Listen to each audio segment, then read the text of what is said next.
Hey, Warrior Saints, good morning. Happy blessed feast of the cross to all of you. Glad to have you beautiful people with us. You ready to get some? Come on. In the name of the Father, and of the Son, and of the Holy Spirit, one God. Amen. So, probably 2013, 2014, I don't exactly remember, but I had really short hair. I cut it really short, like crew cut short. There was a beautiful soul in our parish, Jeanette. Jeanette had fallen sick and gone into the hospital, and I went to visit her. And in our conversations, you could tell she was a little bit troubled. So finally she asked me, she said, "Father, can I ask you a question?" And I said, "Sure, sweetheart, anything you want." True story. And she said to me, "What in the hell did you do to your hair?" And I said, "Jeanette, you don't like it?" She goes, "I don't like it at all." I said, "Okay, I promise you this. I will not cut my hair again until you tell me. So you'll give me permission when to cut my hair so that it's an appropriate length." So Jeanette, thank God, recovered, came out of the hospital. When I would see her in church, I would look at her and I would go like this. And she'd go like this, right? So I kept, no. So she wanted it to get a little bit longer. But in the process, as my hair started to grow out, I was starting to have fun with it. I liked it. Many of you may remember, I had long hair. My hair got so long, it was thick and beautiful and it was good hair. And it got long. And you could braid it, right? So you see up there, Danielle Rayan Danny's braiding my hair. And this was at a Soyo event. She's braiding it. And then she put it into a beautiful, I guess they call it a fishnet weave, whatever. Look at that hair, right? There were times where I would just put it in a bun, but other times when I went full Leonard Skinner, right? So that's not Pocahontas. That's my hair, man. That's me, right? I look like that was my hair. And I loved it. I had a ball with it. It was fun. Many of you may remember it. But in the process, however, right, at this time, my bride was so irritated, right? She did not want me to have long hair. And she said to me, this is all true. She said to me, "You're going to cut your hair." I said, "No, I'm not. You're not the boss of me," right? She said, "You are going to cut your hair." I said, "I'm not cutting my hair." She said, "I did not sign up to marry some wacko priest with long hair." And I said, "I'm not cutting my hair." And we went back and forth. And finally, "You're going to cut it. You're not going to cut it. You're going to cut it. Not going to." "Fine. Maybe your new wife will like it." Right? And I was like, "Really?" I'm like, "Fine. Can I get a blonde one this time?"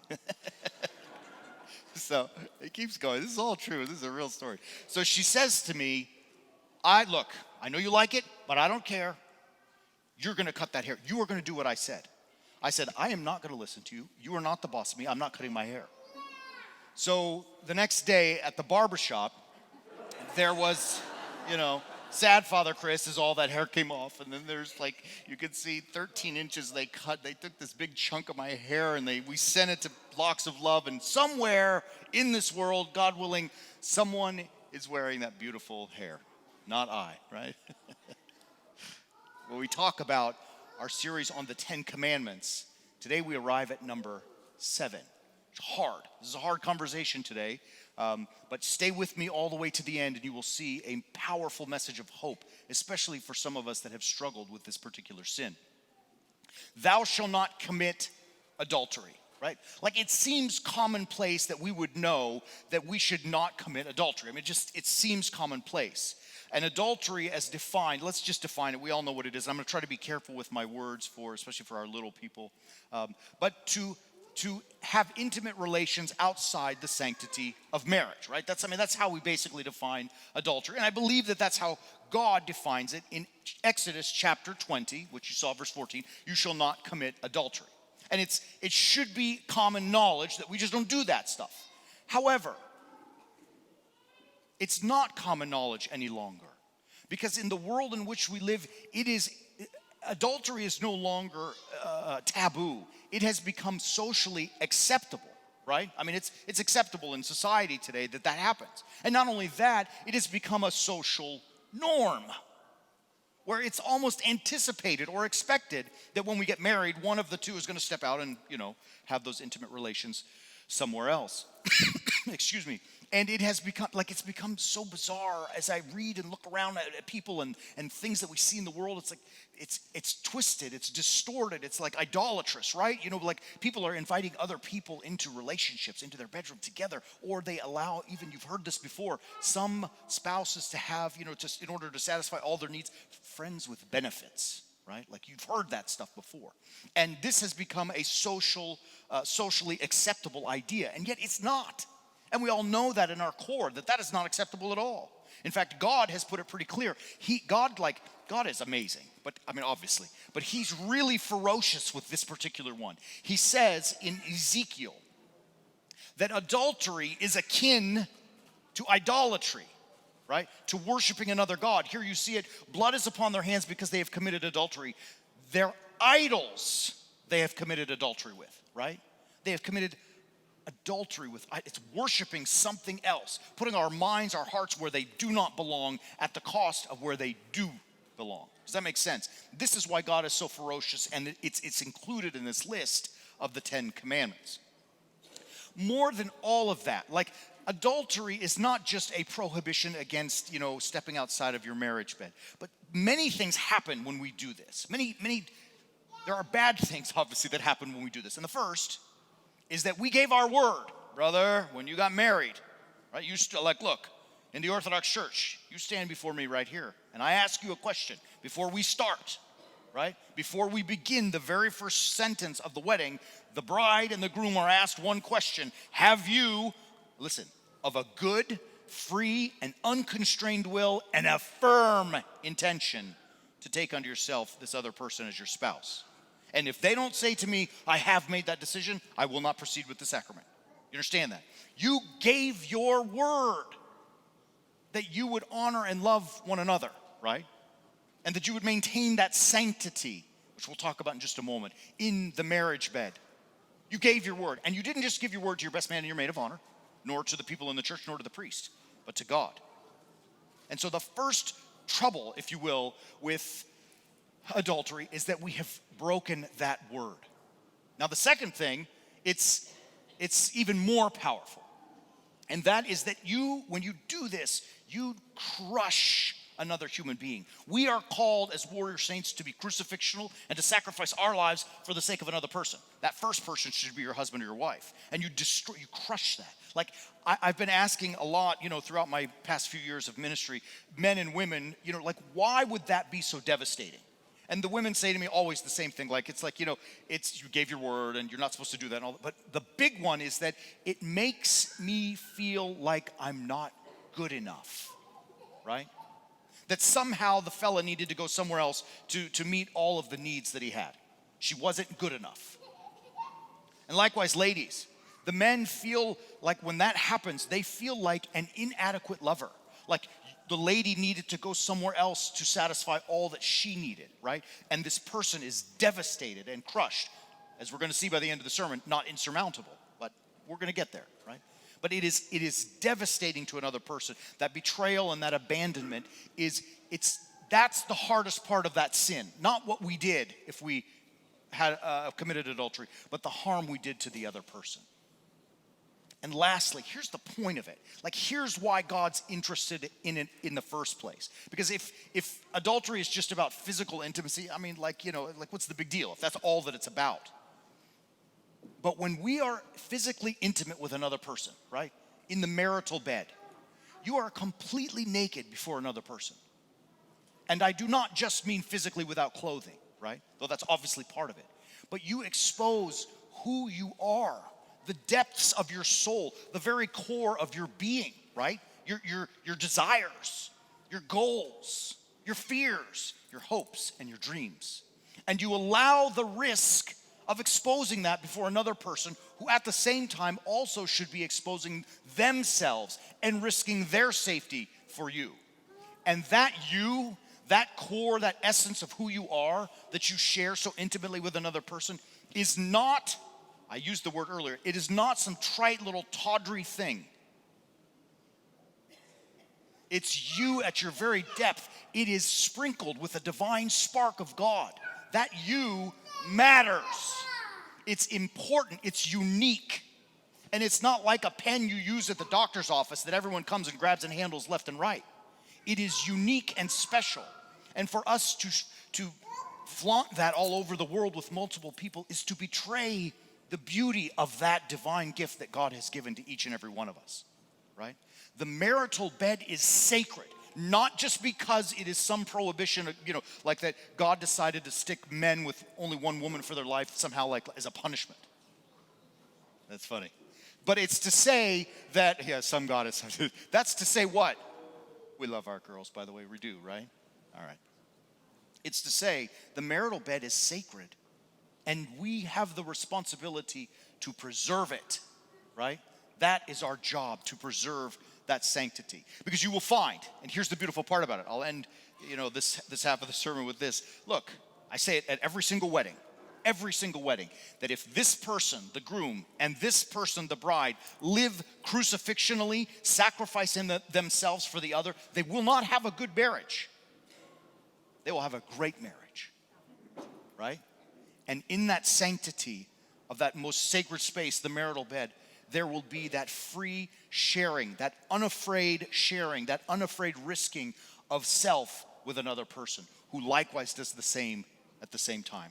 This, brothers and sisters, leads not to good, but to great.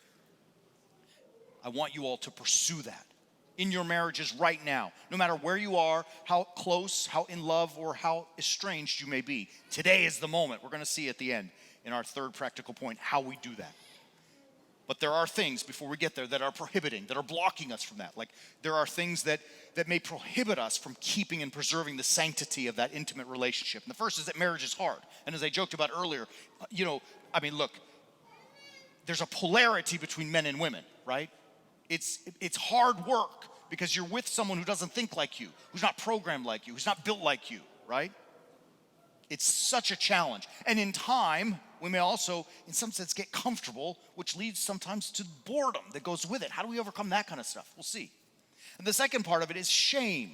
The second blocker is shame. I may be ashamed of who I am and my deepest core so that I don't want to share it with this other person, my bride, or she with me. I might be ashamed of actions that I've taken or things I've done in my life, and I'm just going to, clam up and lock myself in a box, and I'm going to look to find satisfaction on the internet, right? Which we'll talk about also. These two blockers are powerful, keeping us away from having this beautiful and divine relationship that God gives us in the sacrament of marriage.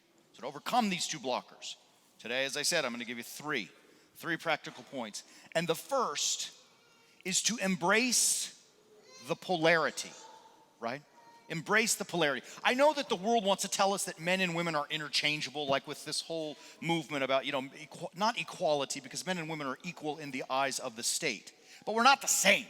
And they want to make us interchangeable parts so that men and women would all do. It's not the case. Men and women are completely diametrically opposed, right? We're opposites, right? I mean, bro, she is the chaos to your order. And likewise, ladies, he is the stability in your fluidity. We're not supposed to be the same. We don't want it to be the same. And in fact, it is that polarity, that difference that drove us together in the first place. Because you're like, ooh, that's different. I like that, right? I mean, that's how it works. That's how it works.